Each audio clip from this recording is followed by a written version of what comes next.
Assalamualaikum warahmatullahi wabarakatuh. Selamat pagi teman-teman semua di kelas 10. Alhamdulillah hari ini adalah pertemuan kedua pelajaran prakarya dan kewirausahaan. Tentunya mudah-mudahan insya Allah walaupun proses pembelajaran kita via daring, tapi tidak akan mengurangi sedikit pun semangat kita untuk belajar hari ini.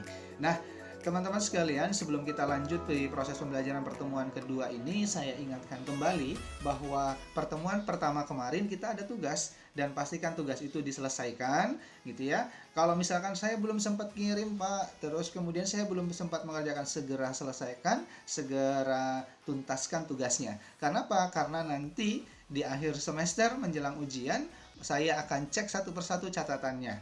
Walaupun misalkan nggak sempat kita belum ada pertemuan di sekolah gitu ya, tapi tetap nanti buku catatannya dikumpul, saya akan cek satu persatu buku catatannya ini ngerjain atau tidak. Nah, selanjutnya sebelum kita lanjut di materi hari ini, teman-teman semua, saya untuk lebih memudahkan proses pembelajaran kita, silahkan teman-teman tinggalkan jejak di video ini, mulai dari like, komen, terus kemudian subscribe akunnya YPPMA Kedondong. Nah, itu ya. Untuk apa? Untuk kemudian teman-teman lebih memudahkan proses pembelajarannya, dan juga saya lebih mudah ngecek ini yang komen siapa, ini yang like siapa, dan segala macamnya, yang itu menjadi salah satu absennya nanti. Sekalipun memang teman-teman juga absen di Google Classroom. Oke, teman-teman semua, di pertemuan kedua ini kita masih melanjutkan materi pertemuan pertama kemarin tentang usaha kerajinan dengan inspirasi budaya lokal non-benda. Dan hari ini di pertemuan kedua kita akan bahas tentang sebuah proses perencanaan usaha kerajinan dengan inspirasi budaya lokal non-benda. Jadi hari ini kita akan bahas tentang merencanakan sebuah produk, terus kemudian hal apa saja yang perlu dipersiapkan untuk merencanakan sebuah produk. Nah, yang pertama adalah ide sebagai inspirasi kewirausahaan, dan ide itu terbagi menjadi 3 hal yang ada di dalam ide. Yang perlu kita sadari pertama kali adalah ide itu adanya yang pertama kali ada dalam diri kita, atau biasa disebut dalam internal atau dalam diri kita. Nah, ide yang ada dalam diri kita ketika nanti dimunculkan adalah dalam rangka untuk memuaskan pelanggan dan memenuhi kebutuhan masyarakat atau orang-orang yang ada di sekitar kita. Nah, ide ini teman-teman semua yang ada dalam diri kita, yang kedua adalah ide dapat dihasilkan dalam bentuk produk dan jasa. Ya. Nah, ketika ide yang ada dalam diri kita dimunculkan, oh saya mau buat ini, oh saya mau buat A, saya mau buat B. Ketika itu hanya dalam ide, maka itu tidak akan menjadi produk ataupun jasa. Tapi ketika, oh saya mau buat ini, hal apa yang perlu dipersiapkan? Akhirnya muncul, oh barangnya ini, oh bahannya ini, dan segala macamnya. Akhirnya bentuk sebuah produk atau jasa. Yang akhirnya itulah ide dalam internal muncul ke permukaan. Yang selanjutnya adalah ide dapat dihasilkan dalam bentuk modifikasi pekerjaan yang dilakukan atau cara melakukan suatu pekerjaan. Jadi, ide tidak hanya memunculkan produk baru atau jasa baru, tapi ide juga muncul dari sebuah hasil modifikasi. Misal seseorang buat produk atau buat karya, tapi karyanya belum sempurna, akhirnya kita yang menyempurnakan. Contoh sederhananya hari ini adalah ketika kondisi pandemi COVID-19, hari ini orang lebih banyak menjaga kesehatan, yang pertama. Yang kedua, kemudian menjaga kebersihan, pakai masker, dan segala macamnya. Sadarkah kita bahwa ada sebuah produk modifikasi yang dihasilkan dari COVID-19? Contoh sederhananya adalah dulu masker hanya sekadar masker yang kita tahu. Akhirnya hari ini ada masker kain, masker scuba, terus kemudian ada sudah masker kain, terus ditambah ada tapisnya, lebih modis lagi, dan segala macamnya. Nah, itu muncul dari mana? Itu muncul dari ide untuk memodifikasi itu. Nah, gitu ya teman-teman semua. Jadi ide tidak hanya muncul menjadi sebuah produk dan jasa baru, tapi ide juga bisa muncul dari hasil modifikasi dari barang ataupun karya-karya orang-orang yang ada di sekitar kita. Nah, terus kemudian teman-teman, budaya juga bisa menjadi sumber inspirasi. Nah, maksudnya gimana? Budaya itu ada 2. Yang pertama adalah budaya dalam bentuk benda, yang kedua adalah budaya dalam bentuk non-benda, atau sebaliknya non-benda dan benda. Ya, yang pertama budaya non-benda. Budaya non-benda ini dalam bentuk apa? Puisi, syair, tarian, kemudian tarian daerah ya, terus kemudian upacara adat. Itu bisa menjadi sumber inspirasi buat kita semua. Nah, itu adalah budaya non-benda yang memang tidak berbentuk benda, tidak berbentuk barang yang bisa dipegang. Selanjutnya, ada budaya artefak ataupun benda. Budaya artefak atau benda ini terdiri dari apa? Alat musik, pakaian adat, dan lain sebagainya.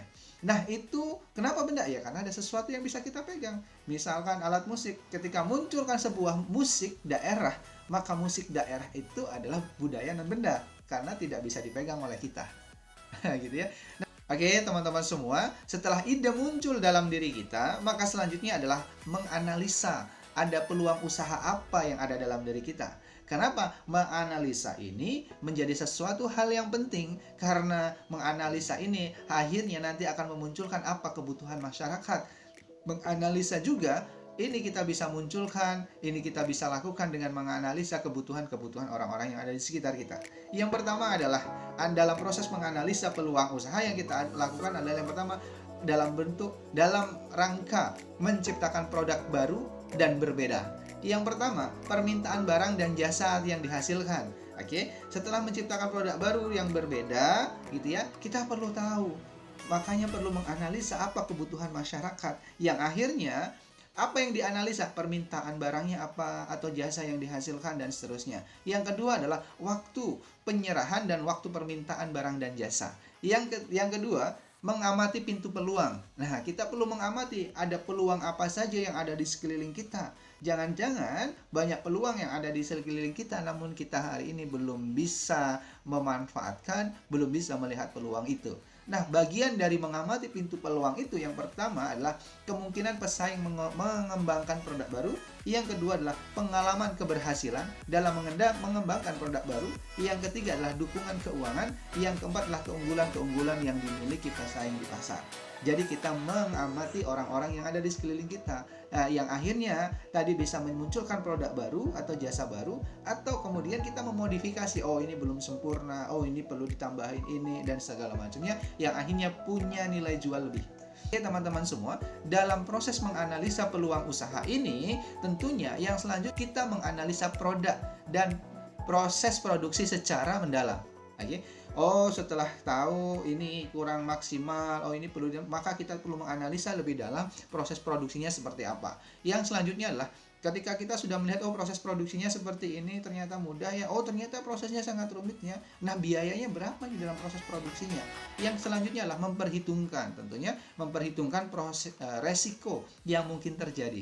Oh, kalau kita buat makanan, misalkan kita buat makanan, berarti kemungkinan resikonya ketika nggak laku makanan ini, maka dia akan basi, nggak bisa bertahan sampai lama. Oh, ketika kita buat misalkan fashion gitu ya, oh ini kemungkinannya gimana? Kemungkinan, oh nanti kalau berganti model gimana? Oh nanti kalau berganti tipe gimana dan segala macamnya. Itu kan kemungkinan resiko yang mungkin terjadi yang perlu kita analisa. Selanjutnya teman-teman semua, sumber daya yang dibutuhkan itu apa? Ada 4 hal sumber daya yang dibutuhkan. Yang pertama adalah sumber daya material, yang pertama adalah sumber daya finansial, yang ketiga adalah sumber daya manusia, yang ketiga adalah sumber daya informasi. Sumber daya material ini berbicara tentang sumber daya fisik untuk melaksanakan usaha. Berbicara tentang finansial ini berbicara tentang modal usaha. Berbicara tentang sumber daya manusia itu berbicara tentang kita.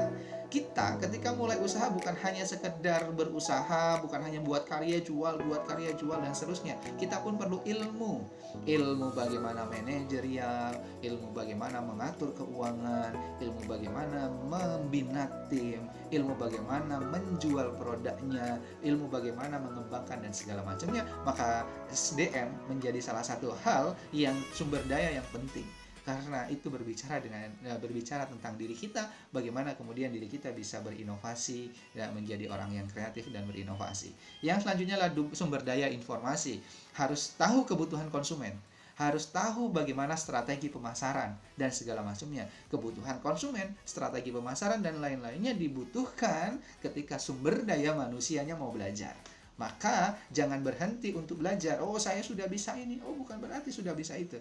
Maka lanjutlah dan teruslah belajar agar kemudian hal yang kemudian kita miliki hari ini itu bisa terus dikembangkan. Nah gitu ya. Nah selanjutnya adalah ketika kita sudah belajar bagaimana sumber daya apa saja yang dibutuhkan, selanjutnya adalah administrasi dan pemasarannya. Nah proses dan tata kerja yang terdapat pada setiap usaha, baik swasta, baik kenegaraan, sipil, militer, usaha besar ataupun kecil, yang kemudian salah satu yang terpenting adalah administrasi dan pemasarannya. Maksud dan tujuannya apa administrasi dan pemasaran? Yang pertama adalah memonitor kegiatan dan pengendalian usaha. Yang selanjutnya adalah mengamankan jalannya pelaksanaan kegiatan usaha. Yang selanjutnya mengevaluasi kegiatan-kegiatan usaha. Yang selanjutnya menyusun program pengembangan kegiatan usaha. Yang selanjutnya menunjukkan adanya bukti-bukti kegiatan usaha. Hingga akhirnya mengambil sebuah keputusan dalam pengembangan dan pengendalian usaha. Nah, itu adalah maksud dan tujuan kenapa administrasi dan pemasaran masuk ke dalam perencanaan usaha. Yang selanjutnya pemasaran hasil usaha. Nah, banyak orang bisa buat karya, tapi banyak orang juga tidak bisa memasarkannya. Maka memasarkan dan karya menjadi salah satu hal yang terpenting dan selalu berkaitan. Kita bisa buat produk bagus, tapi produk yang bagus ini tidak bisa kita ceritakan ke orang, yang akhirnya produk kita ini bisa menjadi nilai finansial untuk diri kita. Tapi ada orang yang nggak bisa buat karya, tapi dia pintar jualan gitu ya. Jadi karyanya orang siapapun, dia bantu jualan, akhirnya dia yang akhirnya punya penghasilan lebih. Nah, kalau kemudian kita bisa buat karya, terus kemudian kita bisa memasarkan, itu jauh lebih bagus. Nah, pemasaran hasil usaha adalah sistem keseluruhan dari kegiatan usaha yang ditunjukkan untuk merencanakan, menentukan harga, mempromosikan, dan mendistribusikan barang. Pemasaran hasil usaha adalah sistem keseluruhan dari kegiatan usaha yang ditunjukkan untuk merencanakan, menentukan harga, mempromosikan, dan mendistribusikan barang dan jasa, sehingga dapat memuaskan kebutuhan pembeli. Strategi dari sudut penjual adalah satu, lokasi yang strategis. Yang kedua adalah produk yang bermutu. Yang ketiga adalah harga yang kompetitif. Yang keempat adalah promosi yang gencar. Nah, strategi pemasaran dari sudut kita, kalau kita sebagai seorang penjual, salah satunya adalah tempatnya harus strategis. Yang kedua, produknya harus bermutu. Dan kemudian harganya kita harus kompetitif dengan orang-orang yang ada di sekitar kita, apalagi produknya sama. Yang selanjutnya adalah promosi yang gencar. Misal, hari ini ada yang kemudian sudah jualan online gitu ya, baru update sekali, terus nggak laku jualannya, terus nggak ada yang naik, jangan baper, jualan aja terus. Karena jualan online itu menjadi salah satu hal, kalau kita update status berarti sama aja kita lagi buka toko gitu ya. Kalau kita nggak update status berarti kita lagi nggak buka toko. Lah kalau hari ini update status, besok enggak, besoknya update, besoknya enggak, dan seterusnya, berarti buka toko, tutup, buka tutup, seterusnya. Gitu ya teman-teman semua. Nah, terus strategi pemasaran menurut sudut pandang penjual. Nah, sekarang strategi pemasaran menurut sudut pandang pelanggan itu gimana? Yang pertama adalah kebutuhan dan keinginan pelanggan, yang kedua adalah biaya pelanggan, yang ketiga kenyamanan, yang keempat adalah komunikasi. Ini adalah 4 hal yang kemudian dibutuhkan oleh pelanggan. Yang terakhir adalah tujuan akhir adalah kepuasan pelanggan sepenuhnya. Pada akhirnya ini kita berbicara tentang konsumen mendapatkan sesuatu hal yang lebih dari kita. Oke, selanjutnya kita berbicara dan bahas tentang komponen perencanaan usaha. Yang pertama adalah riwayat singkat usaha, latar belakang perusahaan, produk dan jasa dari perusahaan, kondisi pasar produk dan strategi pemasarannya, hingga terakhir adalah rencana pemasaran. Ini adalah komponen perencanaan usaha. Perlu tahu dulu riwayat singkatnya, latar belakang perusahaannya seperti apa, produk dan jasa dari perusahaannya gimana, kondisi pasar produknya gimana, hingga kemudian terakhir adalah rencana pemasaran. Nah, selanjutnya kita berbicara tentang langkah-langkah perencanaan usaha. Langkah-langkah perencanaan usaha itu ada beberapa hal. Yang pertama adalah kita merumuskan tujuan dan sasaran usaha. Yang kedua, mengumpulkan fakta, data, serta informasi mengenai situasi dan kondisi usaha yang didirikan. Yang ketiga, kita mengadakan analisis. Yang keempat, merumuskan sasaran usahanya siapa. Yang kelima adalah merumuskan berbagai alternatif. Yang keenam, merumuskan rencana strategis. Yang ketujuh, merumuskan rencana taktis. Yang kedelapan adalah menyusun anggaran belanja dalam rangka pendirian usaha.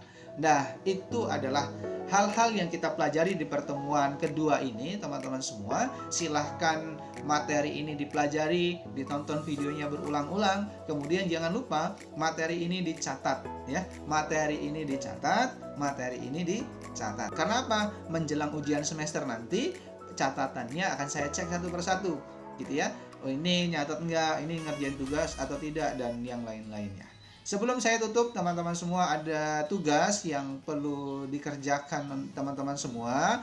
Tugasnya apa? Tugasnya adalah sangat mudah, sangat sederhana. Kita tahu bahwa Rasulullah Shallallahu Alaihi Wasallam adalah seorang pedagang, gitu ya. Terus kemudian sahabatnya Abu Bakar, Umar, Utsman, dan yang lainnya, bahkan Abdurrahman bin Auf, gitu ya. Beliau pun adalah seorang pengusaha. Nah, tugasnya adalah, silakan yang pertama teman-teman cari di mana, di Google banyak, cari tentang bagaimana, salah satu aja ya, salah satu tentang bagaimana Rasulullah atau Abu Bakar atau Umar atau Utsman atau bahkan Ali, dan yang terakhir adalah Abdurrahman bin Auf. Cari salah satu. Maka kalau Rasulullah Muhammad SAW aja, cari bagaimana cara Nabi Muhammad SAW berdagang dan berbisnis. Kalau mau Abdurrahman bin Auf aja boleh, bagaimana cara Abdurrahman bin Auf berdagang dan berbisnis. Cari salah satunya ya. Terus kemudian setelah dicari, oh ternyata Abdurrahman bin Auf cara berdagang atau berbisnisnya begini. Oh, Umar begini. Salah satu aja. Setelah itu silakan teman-teman buatkan video durasinya 3-5 menit tentang bagaimana cara salah satu dari beliau berdagang dan berbisnis. Contohnya begini. Bismillahirrahmanirrahim. Assalamualaikum warahmatullahi wabarakatuh. Perkenalkan, nama saya si A, saya kelas 10 IPS 1. Hari ini saya akan menyampaikan tentang bagaimana cara Rasulullah Shallallahu Alaihi Wasallam berdagang dan berbisnis. Rasulullah dalam berdagang dan berbisnis begini. Cara begini, nomor 1 begini, dan seterusnya. Nah, kemudian ditutup. Nah, begitulah cara Rasulullah SAW berdagang dan berbisnis. Mudah-mudahan kita bisa mengambil hikmah, mudah-mudahan kita bisa mengambil pelajaran, dan tentunya kita banyak belajar dari Rasulullah SAW. Terima kasih.